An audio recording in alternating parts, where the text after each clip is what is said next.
Welcome to the SEC Cast. This week, Bama was on upset watch again. Vandy wins 2 consecutive conference games, and LSU Ole Miss gives us the thriller in Baton Rouge.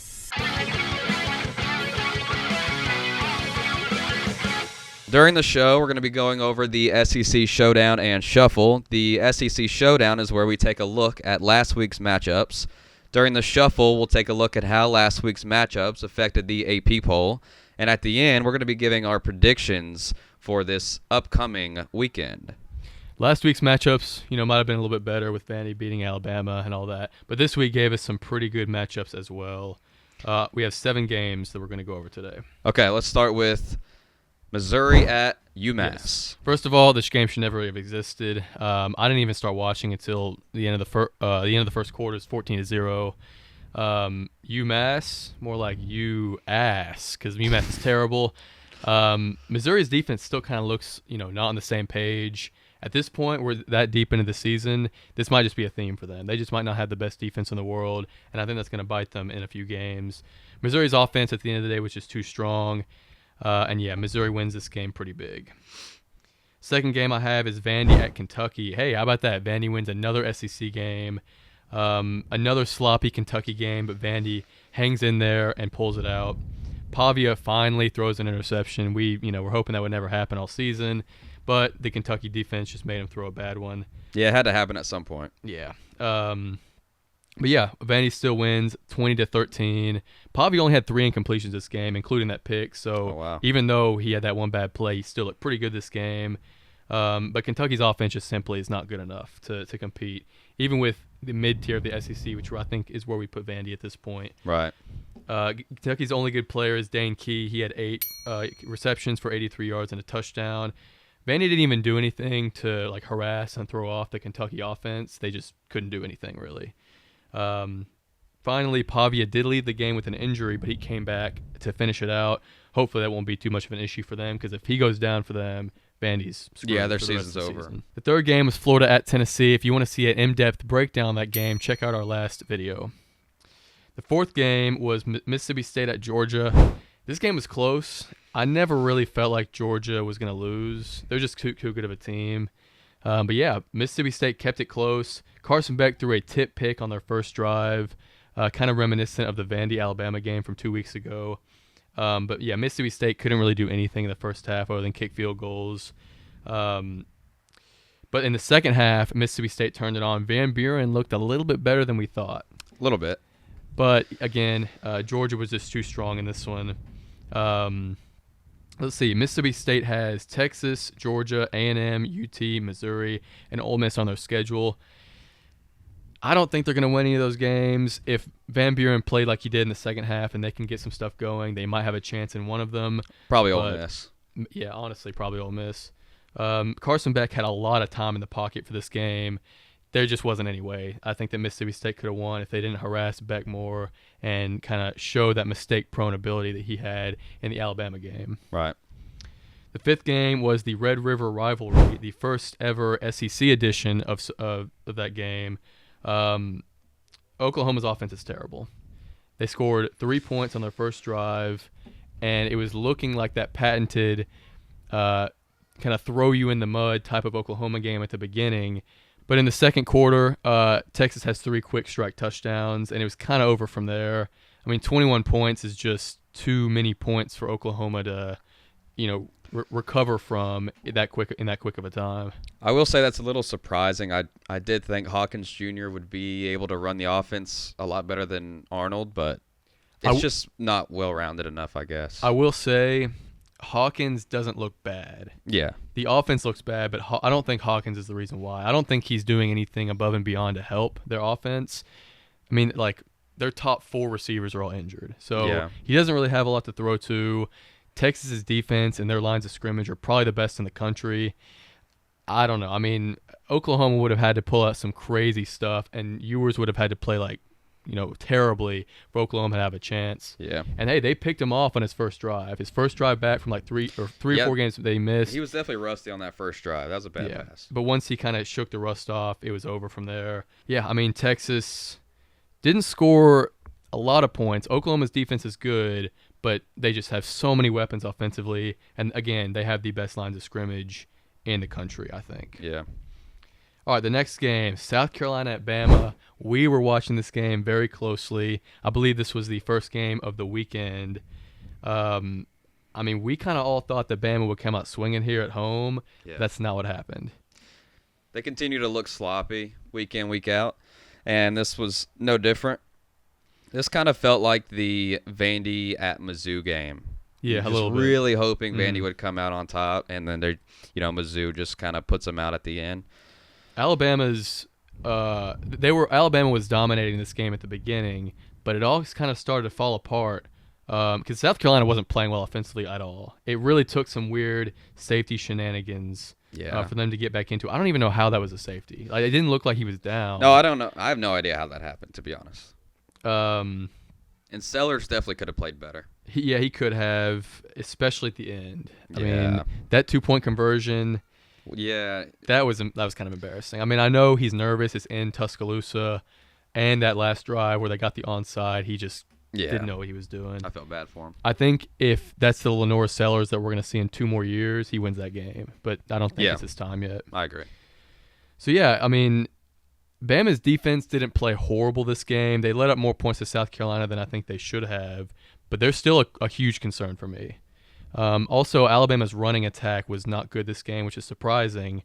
And Milroe played well enough to win, but he had some mistakes at home, which is also worrying if you're a Bama fan. Yeah, he's looking like last year's version of himself. Yeah, honestly. So, yeah, South Carolina at the end gets an onside kick. We actually think they're going to win, but Sellers just throws the game away, literally with the interception at the end. Bama gets the win here, and they have Tennessee next week in Knoxville. That'll be a good one. The last game is Ole Miss at LSU. This was definitely the game of the week in the SEC. Ole Miss was favored in Tiger Stadium, which is surprising to me. At least favor LSU by 1. I mean, LSU is 68-11 at home and at night, and they have not lost a game like that since 2021. This Ole Miss team, I think, is good. I know you're kind of lower on them than I am, but I don't think it was enough to be favored in that game. And clearly not, because they lost. Yeah, they dropped the ball against Kentucky. Mm-hmm. Dart is not – I don't know what is up with him. Is he not – He kind of looked a little bit injured, especially against South Carolina. He just wasn't very accurate. He still had a fine game, and Trey Harris, his number 1 receiver, went out in the second half. So that's very concerning for Ole Miss. He still had a good game, though. That's just how good of a player he is. Yeah. But on the LSU side, Nussmeier was having probably his worst game of the season, but it took 2 plays, and only 2 plays, to turn it around at the very end. Before his back-to-back touchdowns, he was 21 for 49, which is horrible. 289 yards, a touchdown, and a pick. And then, again, the last 2 plays, back-to-back touchdowns, 1 in regulation, 1 in overtime, and LSU just kind of pulled it out in a gritty way at the end. I think if they're not at home, they lose that game by a lot, to be honest, with the way Nussmeier played. Sacks and turnovers just killed Ole Miss. 2 sacks and 2 turnovers, plus a turnover on downs for Ole Miss. Again, Trey Harris is a stud, but without them, I'm really nervous for their chances to compete the rest of this year in the SEC. Lacey for LSU is a stud. And, yeah, this loss kind of kills Ole Miss's SEC season, to be honest. Yeah, I don't think they're going to make the playoffs. The hype for Lane Kiffin going to Florida builds every week. Yes. Ole Miss would have to beat 4 bad to mid-tier SEC teams in a row and also beat Georgia to even have a chance for the SEC title game. Meanwhile, this keeps LSU's chances at the SEC title game alive. I don't think they're going to make it either, but they're undefeated in conference play, so they're always a threat. Okay, after looking at this past weekend's matchups, let's see how it affected the AP poll rankings.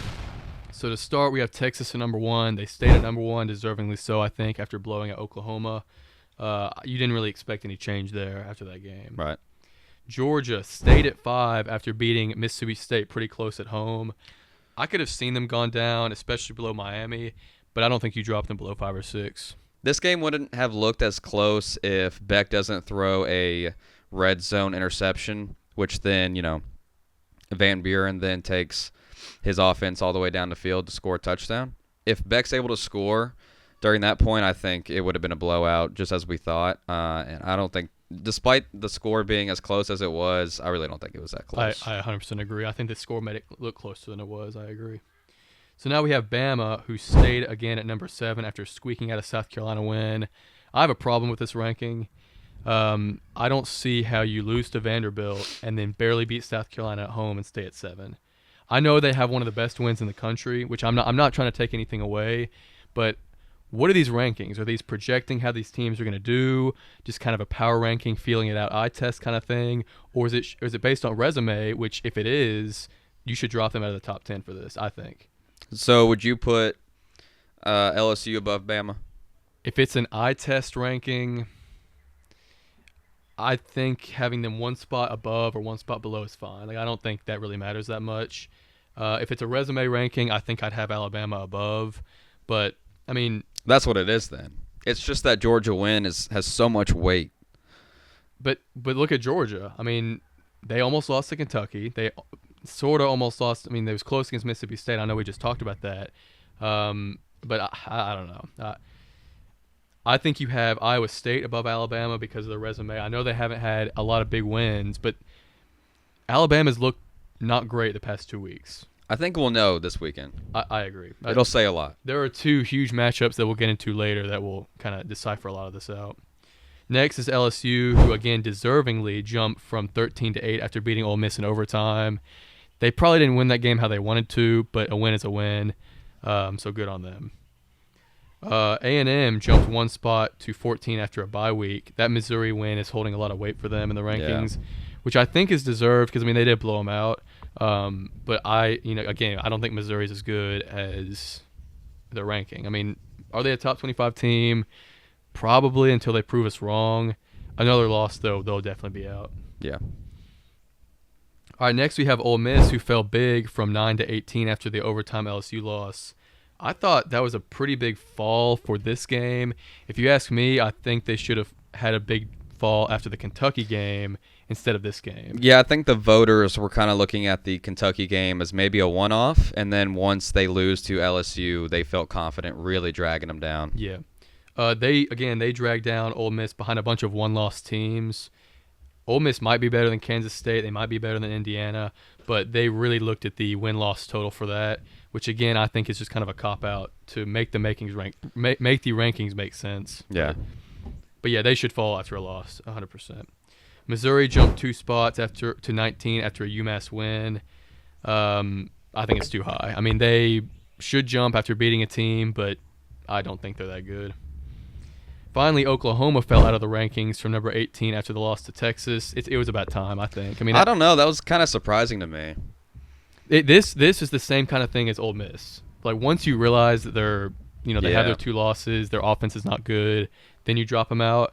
But I agree. I think they should have dropped out not dropped out, but fell more after their first loss, because this does look pretty big. This does look like a big jump after a loss to a number 1 team in the country. Yeah, they lost exactly how we thought they would, but they were at 18. So to drop from 18 to just completely out of it after losing the number 1 team, that's what I'm saying. But I think honestly they were ranked too high to start off with. So exactly, 100%.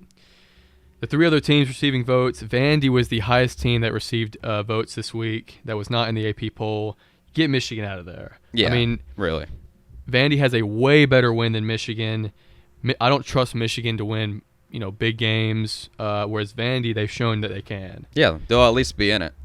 Vandy plays Ball State next week, so they'll probably slide in there. Where would Mizzou be if they lost to Vandy? Would they still be ranked? No, they'd be unranked. Unranked? Because they would be they'd be a 2-loss team. Considering they're at 19, they'd be unranked, and Vandy would. They'd be like, I don't know. Would they be like where Ole Miss is, but maybe around 24, 23? Actually, maybe you're right, because then Vandy would be looked at as a way better team. Yeah. And that loss would look as bad. Yeah, if they lose to Vandy and then Vandy goes out and beats Bama, everyone's looking at Mizzou like, oh, that's okay. Although, if Missouri loses to Vandy and they're already in the 20s range and they follow that up getting blown out by Texas A&M, true. Maybe they jump back in this week. Yeah, they would have jumped back. Yeah. Well, no, they wouldn't have jumped back in with a UMass win. Yeah, I mean, honestly, they'd probably be unranked. If they put Army and Navy in there this week, then maybe. But I don't. I mean, I think they're too high Yeah. at this point in time. I think we're going to get a good Missouri game at some point. Maybe it's this week. Maybe it's in the future. And then they'll deserve a teens ranking. But at this point, they haven't played well enough to deserve it. The other two teams receiving votes is Oklahoma. We touched on them. They don't deserve to be ranked. And then Arkansas I thought was interesting. I could see Arkansas being ranked. I can too. I mean, they have a solid resume. Their losses have been close. Yeah. Oklahoma State looks worse and worse by the week because Oklahoma State's not good. Yeah, that was a really bad loss. But at the same time, the Texas A&M loss looks better and better because they're improving as well. Yep. So now we are going to take a look into the upcoming showdowns this weekend, and we are going to give our PCS predictions. All right, so the first showdown we're going to look at is Auburn at Missouri. As you can see, we'll put all the matchups here and our predictions, all the game information, all the betting lines and everything are from DraftKings to try to keep it consistent. Yeah, this is the first game of the week, or of the day, this upcoming week. They have Missouri favored, which I think, Missouri should be favored. Yep. I don't really trust Auburn to win really probably any games left in their schedule. They have a gimme, I think, for homecoming. But Missouri's definitely the better team here. But, yeah, I think you would expect Missouri to be favored a little bit more maybe. They have it at 4.5 the last time we checked. I don't have any confidence in Peyton Thorne to not give the ball away in an away game. You know what I mean? I'm not going to trust Missouri's offense all the way until they show it in a legitimate Power 5 game, someone that's not UMass, because they play well against UMass offensively, but we gotta see them, really give it to an SEC team for me to trust them. Auburn's defense isn't that great, but it's not terrible either. But again, I think the key player in this game is going to be Peyton Thorne. If he can keep the ball with Auburn, I think Auburn could pull off the upset, but he just hasn't shown us, that we can trust him to do that yet. No, I really don't trust Auburn's offense at all, but I also don't trust Missouri's offense at all. But I do think Brady Cook will be able to get some points on the board more often than Peyton Thorne can. I agree. And like you said, he is mistake-prone, talking about Peyton Thorne. He will definitely give the ball up and make it harder on his defense. And both these teams have just been bad in their last 5 games. Right. Missouri's played a whole lot of nothing. Their two real opponents, Vandy and Texas A&M, well, they almost lost to Vandy. It took 2 overtimes to win, and they were at home. And then, of course, they got blown out by Texas A&M. So, yeah, I mean, the implied score here is 28-24, Mizzou on top.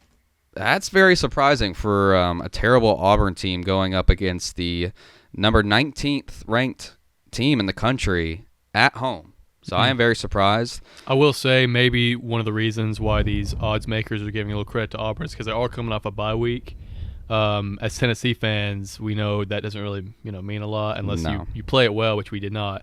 But anyways, my prediction is 33-27. I think this can go maybe a little more high scoring, but similar game style to how the Oklahoma game went.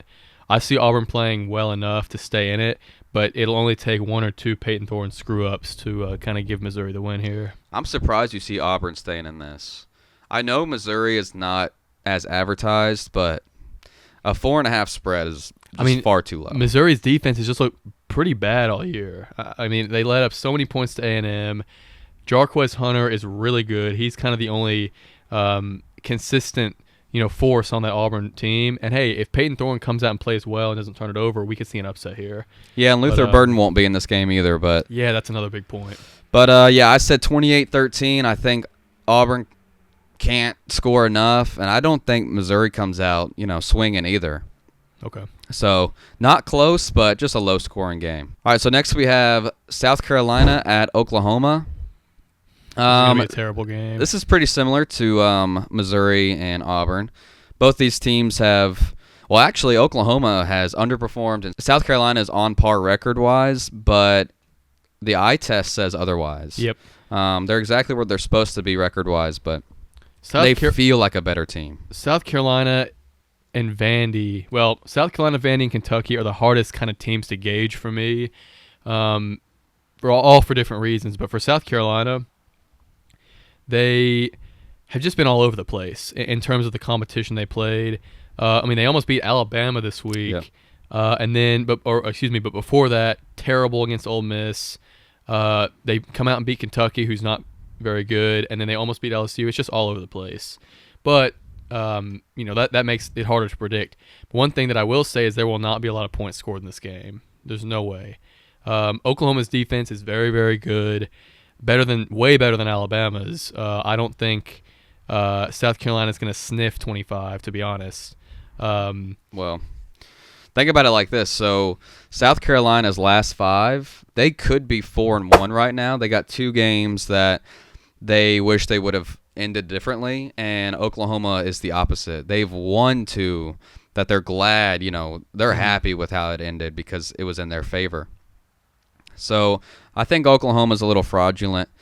Not even fraudulent. I mean, we know they're bad. They just can't score. I mean, they have a good defense, and like with Tennessee, right? Our offense has been bad, but I feel like you can realistically hope for it some kind of Nico breakout game. Whereas Oklahoma, I mean, injuries, obviously, but I just don't feel like you're gonna get this Hawkins game. I don't think he's horrible by any means, but it's like his 3rd game. He doesn't have anyone to throw to. This Oklahoma defense or offense, I don't think it's the worst in the SEC, but it's pretty close. It's probably bottom 3 or 4. They just can't score. Yeah. I think, however, that their defense is going to bring them home this week. They're kind of reeling after losing to Texas that bad, and I think their home field advantage is going to help them. I have 17-13 Oklahoma. I'm not too confident in that prediction, but this is just going to be a sloppy game, and if South Carolina scores more than 7 points, I think in the first quarter, they're going to win the game. Because Oklahoma just can't come back. They don't have the power to come back. I totally agree with that. I see Oklahoma getting a lucky touchdown and then earning, the other one and then settling for a field goal. Plus, we've seen if this game comes down to the wire, I have no hope that Lenore Sellers can win it for them. We just saw that against Bama. Well, he choked 2 times in a row. Bama's defense is a lot different from Oklahoma's defense. Right. And I know, Oklahoma's it's going to be at home, but we just saw South Carolina go into, Bama's home turf and almost upset them. So I guess give me South Carolina to upset Oklahoma here. I see it being a sloppy game back and forth, and I see South Carolina coming out on top in the 4th. I out of all these games in the slate, having a South Carolina upset, as you said, is probably the best pick out of all the teams to get an upset. The over-under here is 40. That is nasty. That is horrible. Yeah, that's really bad. I do not want to watch this game, but I think I have to. All right, so next we have Texas A&M playing at Mississippi State. Texas A&M has recently been getting hot, and Mississippi State has been just as bad as everyone thought. I won't say I'll sniff an upset here because we know Mississippi State's not good, but this just feels like one of those games that A&M just plays horrible.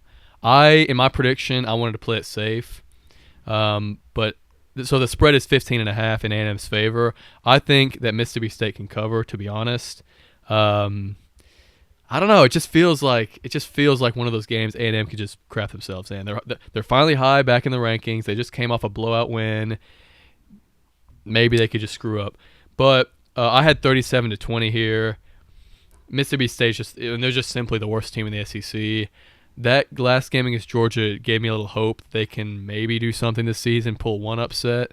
But A&M is looking strong, and I've been down on them all year, so I'll finally let them cover in my prediction. Yeah, I'm in the same boat. Give me Texas A&M to win 35-19. I do, like you said, I think Texas A&M will let a inferior team put some points up on them. Just kind of sneak up. Just kind of just make them look better than they are, just like our Georgia does. Yeah. So the next game we have LSU at Arkansas. LSU's ranked at number 8. They're in the top 10. You got Arkansas unranked, but they got some votes. This spread, I guess you could say, is surprisingly close, but it makes a lot of sense to me. Yeah, whenever you have a home dog, it's always upset alert. Arkansas is another difficult team to rank because you never know which Taylor Green you're going to get, which Arkansas you're going to get. And LSU is coming off of a win, but not a very good one because Nussmeier played bad. I won't say they shouldn't have won that game because they did, but they were losing for most of it. Yeah. The implied score is 29-26. Yeah, that is kind of a closer spread than you'd expect. I mean, all right, I'm going to say Arkansas is going to win this game. I think that their kind of hot streak is going to continue. They'll definitely be ranked after this, which are they a top 25 team? I don't know. But I'm just going to throw in a little cheeky upset, 27-26 Arkansas. I'm thinking some missed extra point shenanigans, going for 2 shenanigans, something weird with this game. Yeah, LSU is similar to Oklahoma in the fact that they have had a lot of endings go their way. Like, they definitely should have lost South Carolina. And they just barely beat a bad Ole Miss team. If South Carolina was not a different team, that doesn't make any sense, but if they maybe had a different quarterback or one more player that you trusted, I'd say they pull out this LSU and Alabama wins. But South Carolina, I think it's clear to say whenever they're in the clutch, they choke. True. So, but I think LSU is fringe top 10. I think 8 might be a little high. I agree with that. At the same time, I think Arkansas is going to do what I thought they would do with Tennessee, and that's lose at the end while keeping it close. But this time I think Nussmeier gets the ball second to last. He goes down, gets a touchdown, and then I think Taylor Green messes it up on his final drive, and LSU walks away with the win. There are obviously a lot of exciting games this week. One that we haven't touched on and another that we will touch on in depth in our next video, so be sure to check that out. Of course, I'm talking about Alabama at Tennessee and then Georgia at Texas, which we'll get to in a second. But I think other than those 2 games, this one is probably going to be pretty exciting when I don't know if a lot of fans will kind of realize that going into it. Yeah, I think it's going to be a really fun game. All right, next we have Ball State going into Vandy. Ball State's definitely one of the worst teams in the nation, and Vandy is one of those teams that I think deserve to be ranked. Yeah, I agree. Vanderbilt has a better win than probably half the AP poll right now. Now, they have a horrible loss, but I don't think they're going to lose to Ball State. Maybe, they're riding high, and just Ball State's so bad, though. I don't know. The spread is 25.5. I think there's a world where Ball State covers. But I don't see Vandy losing at home. The thing I'm the most pissed about is why this game even exists. Like, stop playing these terrible teams. It's the middle of the season. Yeah.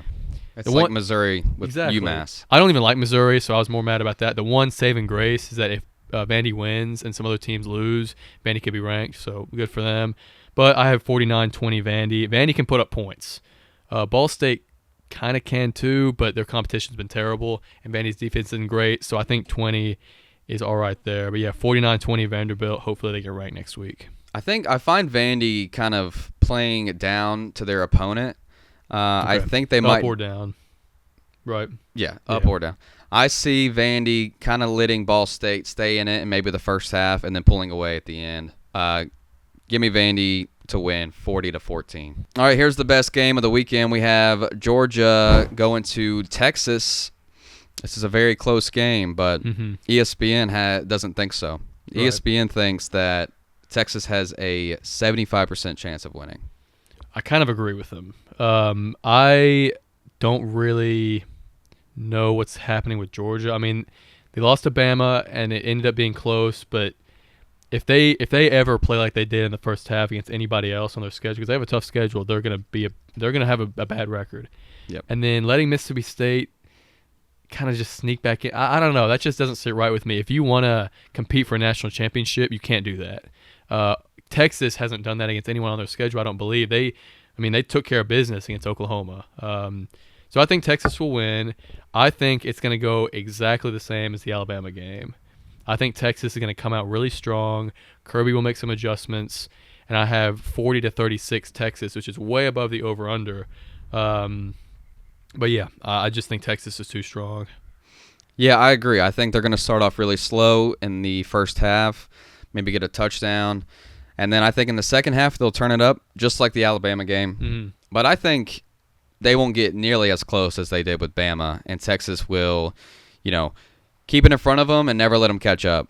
So give me Texas to win 37-24. It might be a little controversial. I think the box score is going to say that Texas came out with a blowout win. That makes sense. All right, and then our last game, we have Kentucky at Florida.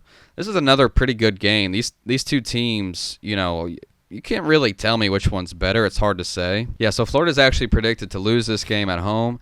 I think that's pretty surprising. The Swamp is not an easy place to play at. Florida's defense is not that good, but I think the best defender in this game is going to be the Florida home field advantage. I was saying earlier about Oklahoma, how they're one of the worst offenses in the SEC. They're not worse than Kentucky. And I guess I'll give them a little bit of credit. Their style of play doesn't really allow them to put up a whole lot of points. But I don't get why Florida's not favored here. Is it because Graham Mertz is out for the year, which that's unfortunate. He got hurt in the Tennessee game. I mean, I could see a world where Lagway comes out and just lights up Kentucky. Because, listen, if South Carolina can put 31 points on Kentucky, Florida can put at least 27 points on Kentucky or something like that. But I could also see a world where Kentucky's front and their secondary really confuse Lagway and make him screw up. Regardless of that, this is not going to be a high-scoring game. The over-under agrees. I think it'll actually go under that. I have 20-17 Florida. Yeah, I think it's going to go even lower than that. I think Florida does win an ugly one. I think we're going to see a lot of punts and turnovers in this game. Yep. But Lagway is going to pull it out, and Florida fans are going to be – I think they're going to be pretty mixed on his performance. I'm just going to go ahead and throw that out there, but he's going to get you the win, so that's all that matters. The implied score is 22-21 Kentucky, except for Kentucky's gimme games. The highest amount of points they put up is 20. And that was against a gritty Ole Miss win.